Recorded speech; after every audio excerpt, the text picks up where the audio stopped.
তোমার সৃষ্টির পথ রেখেছ আকীর্ণ করি বিচিত্র ছলনা জালে, হি ছলনাময়ী। মিথ্যা বিশ্বাসের ফাঁদ পেতেছ নিপুণ হাতে সরল জীবনে। এই প্রবঞ্চনা দিয়ে মহেত্তরে করেছ চিহ্নিত। তারে তারে রাখনি গোপন রাত্রি। তোমার জ্যোতিষ্ক তারে যে পথ দেখায়, সে যে তার অন্তরের পথ, সে যে চিরস্বচ্ছ। সহজ বিশ্বাসে সে যে করে তারে চির সমুজ্জ্বল।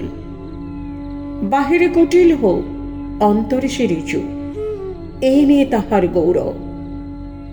লোকে তারে বলে বিড়ম্বিত, সত্যের সে পায় আপন আলোকে ধৌত অন্তরে অন্তরে। কিছুতে পারো না তারে প্রবঞ্চিতে, সেই পুরস্কারে নিয়ে যায় সে যে আপন ভাণ্ডারে। অনায়াসে যে পেরেছে ছলনা সহিতে, সে পায় তোমার হাতে শান্তির অক্ষয় অধিকার।